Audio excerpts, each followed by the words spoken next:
You can buy an ocean cargo ship for just $1.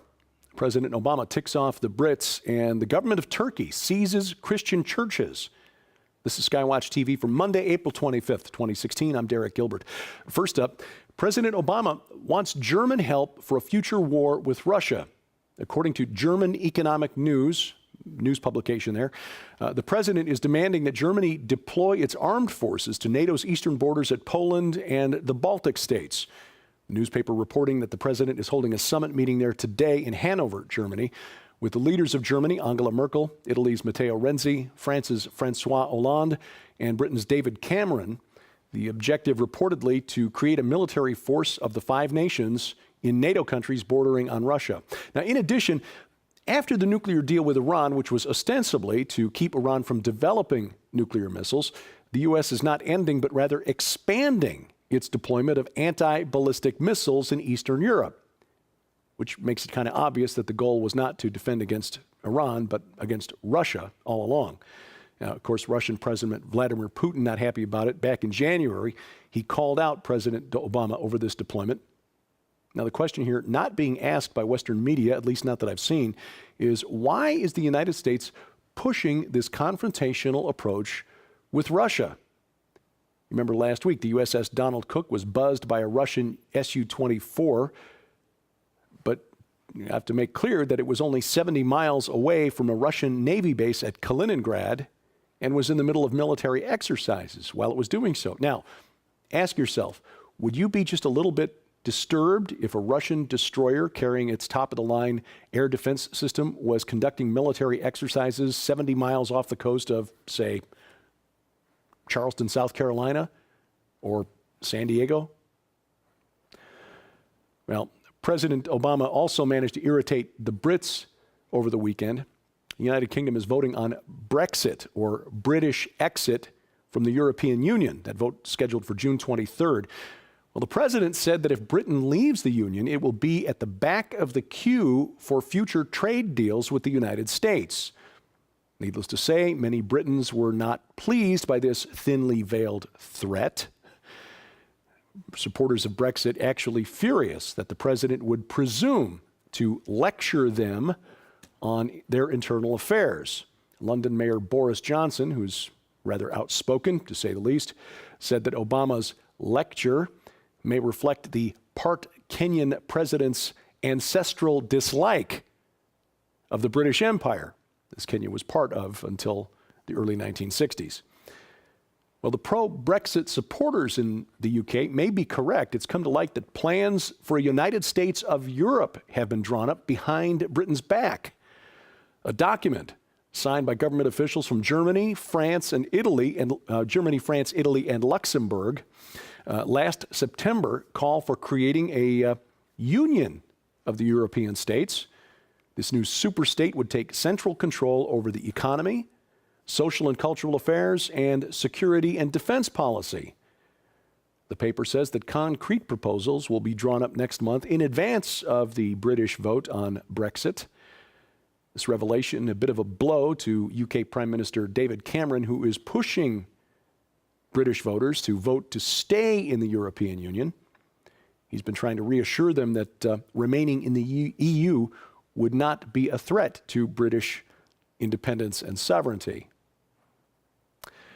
The president also met with leaders of the Arab Persian Gulf nations over the weekend, on Friday actually. One report indicates that the president was not able to convince the leaders of the Gulf Cooperation Council to go along with his Middle Eastern policy.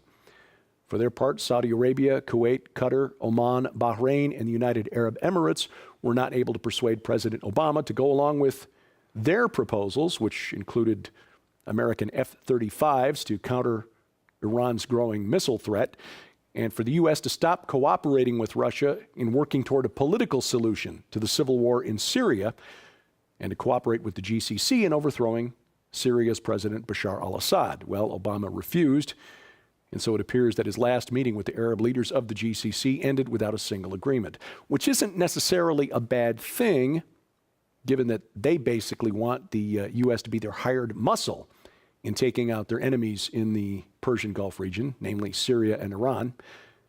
The biggest losers in Syria's civil war are the people of Syria, and especially the Christians.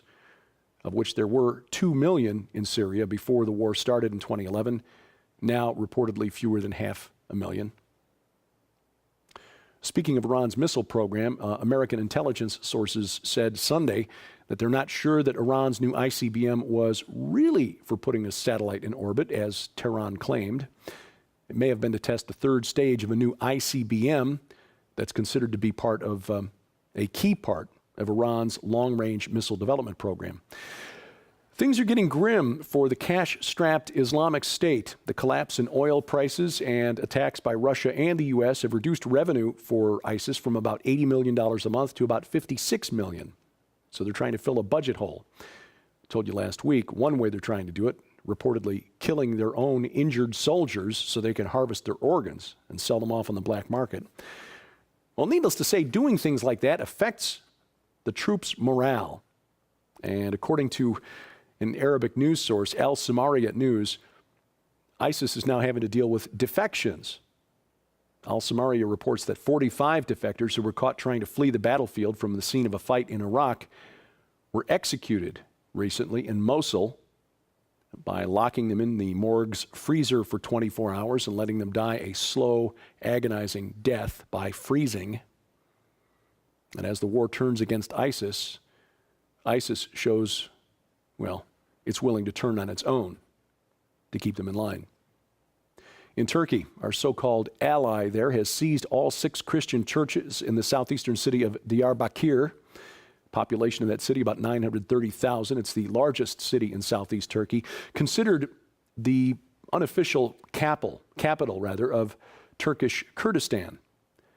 The churches, Catholic, Protestant, and Orthodox, one more than 1,700 years old, are now official state property, officially claimed by the government for restoration and historical preservation.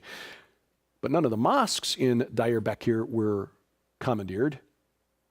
But of course, they're already owned by the Turkish government. Diyarbakir is called, as I said, the unofficial capital of Turkish Kurdistan, and it's been the scene of some pretty brutal fighting between the Turkish government and Kurdish militants. Thousands have fled that city to get away from the violence. Now, some economics news, and I talk about economics periodically because that is something that affects all of us, and there are some troubling signs on the horizon.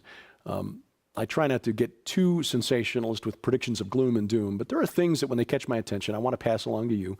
And frankly, if we are prepared, if and when things do really hit the fan, to witness to others by having extra that we can share with people in need, that's to the credit of our Savior.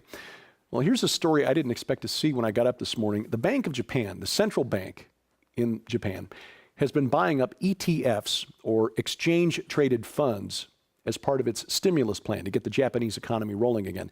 Now, ETFs are like mutual funds. They track indices of individual stocks, except that they're bundled together by brokerage firms and traded on the index, the Nikkei 225 index.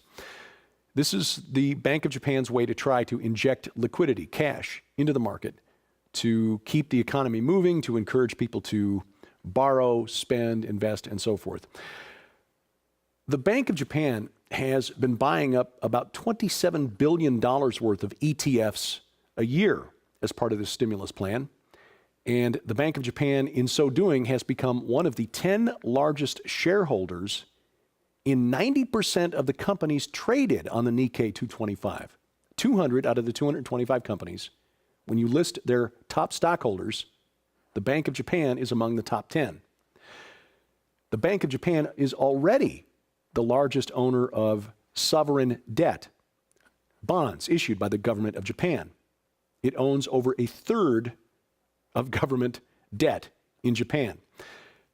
Most of those bonds now, issued by the government of Japan, are now trading at a negative value. In other words, investors are essentially paying for the privilege of lending money to the Japanese government.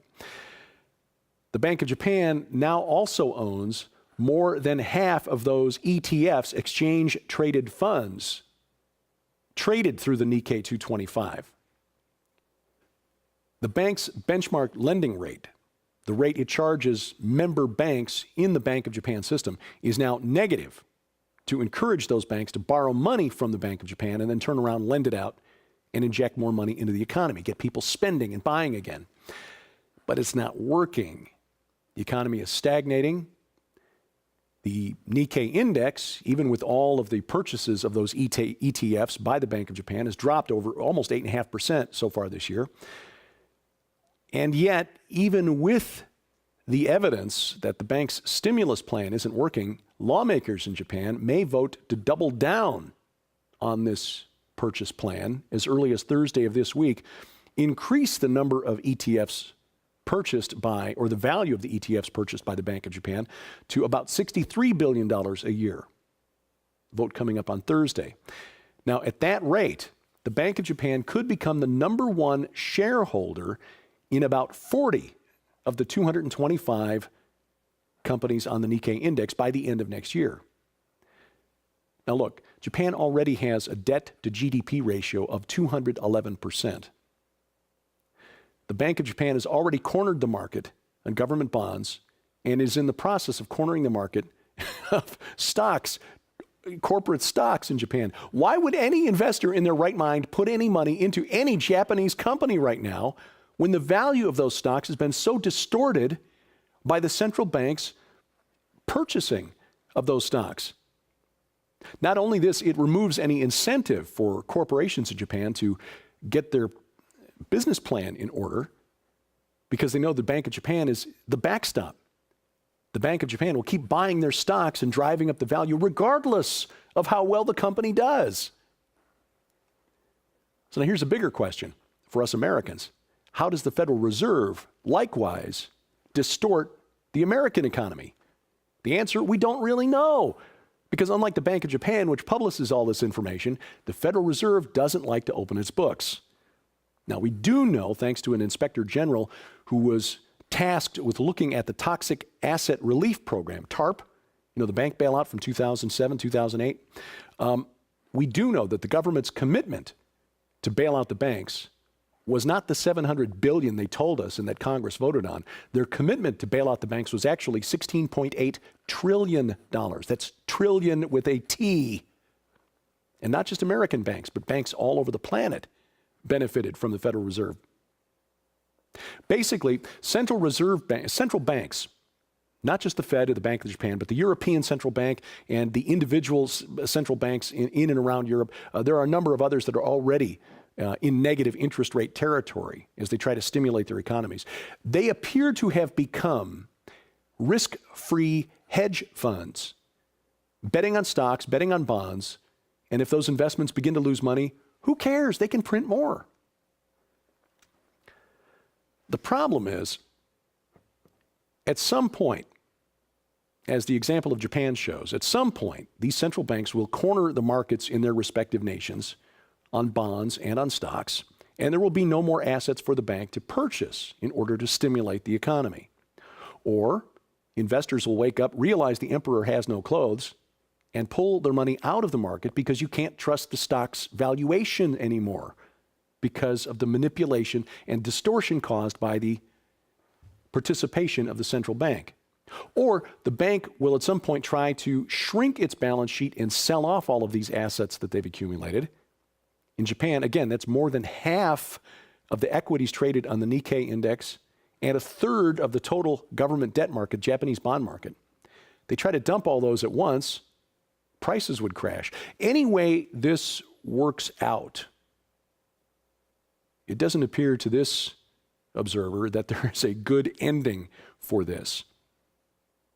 The only course of action for you and me is to get out of debt as quickly as we can and begin to store up food that will stay fresh for a long, long time. A couple more bits of economic news. Halliburton, the big oil field services company, the one that Dick Cheney once served as its CEO, announced Friday that it's cutting about a third of its global staff, losing boatloads of money as the price of oil continues to be low.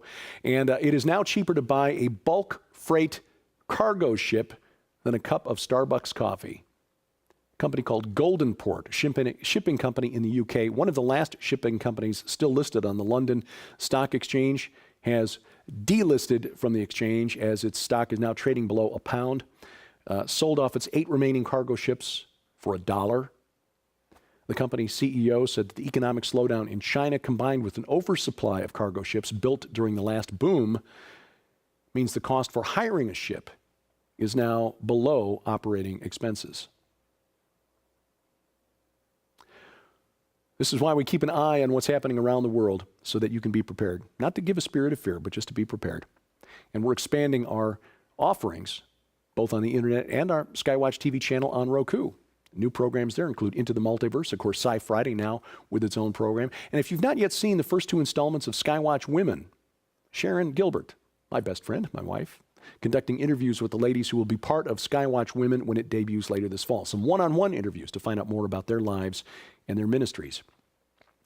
If you've not yet added the SkyWatch TV channel to your Roku account, log on to skywatchtv.com/Roku. And we've also got a portable option for you, which is the SkyWatch TV podcast, available now through Blog Talk Radio. But you'll find a link at the very top menu bar at skywatchtv.com with links to subscribe, whether it's through iTunes or some other podcatcher. We're in the process of getting it approved by the iTunes store, and as soon as that happens, we will let you know. But again, if you formerly subscribed to the original SkyWatch TV podcast, you will need to update the information. And again, that information, those instructions posted at the SkyWatch TV website, skywatchtv.com, then look in the menu bar at the top of the page for podcast. This week on SkyWatch TV, we announced something new and exciting, the SkyWatch TV magazine. First issue coming out in early July. And for 60 days, and this clock is now ticking. For the first 60 days, early subscribers can buy the magazine and get 5 years for the price of 3. But you also get some bonuses. A DVD of the best interviews from SkyWatch TV in 2015, including Chuck Missler, Steve Quayle, Chris Pinto talking about the mystery of the Georgia Guidestones. All part of that. And you'll be the first to receive the brand new book from Defender Publishing, I Predict What 12 Global Experts Believe You'll See by 2025. That's what we talk about on this week's SkyWatch TV. Tom Horn tells you more about the magazine, what you'll expect from it, and what's in this book. I predict best-selling authors like Joel Richardson, Carl Gallups, Mark Biltz, Tom Horn.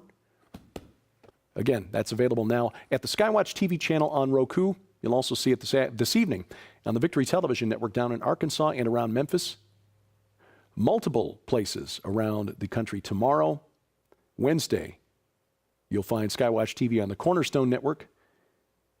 And then finally on Saturday, you'll see it on the Victory Television Network and on the Christian Television Network coast to coast. For a complete listing of dates, times, and stations to see SkyWatch TV in your area, log on to skywatchtv.com and that ever-popular top menu bar where it says channel listing, give that a click and you'll get all the information there.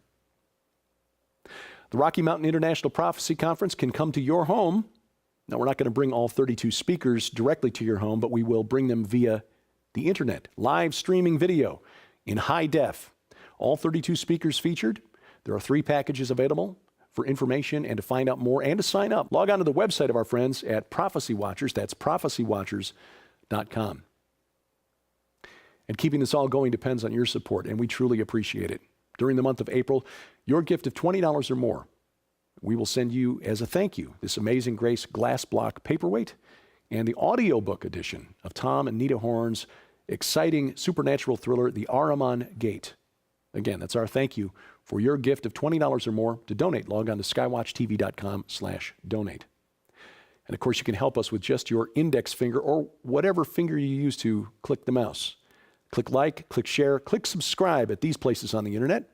And to find out what I'm doing on the interwebs, here's my Facebook page, Twitter feed, and my website, and my email address for your comments, questions, and suggestions, dgilbert@skywatchtv.com. And thank you for watching. As we keep watch, I'm Derek Gilbert, and this is SkyWatch TV. Save nearly half off the cover price when you subscribe now to the brand new SkyWatch TV magazine. For a limited time from April 24th through June 24th, 60 days only, a 5-year subscription to SkyWatch TV magazine is just $99. That's more than $75 off the cover price, which is like getting 2 years for free.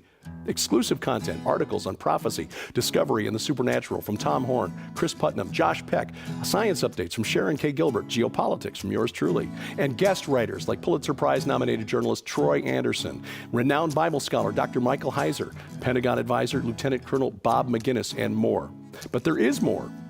As an early subscriber, you'll be the first to get this new book from Defender Publishing. I predict what 12 global experts believe you'll see by 2025. This is a $20 value and includes best-selling authors like Joel Richardson, Mark Biltz, Carl Gallups, Tom Horn, Paul McGuire, and more.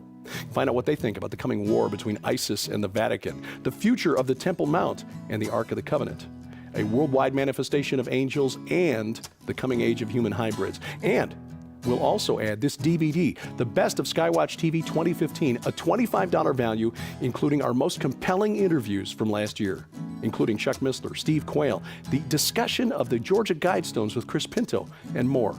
All of this together worth more than $200, yours now for just $99, but only through June 24th. Subscribe now, SkyWatch TV Magazine. Call the number on your screen or log on to skywatchtvstore.com.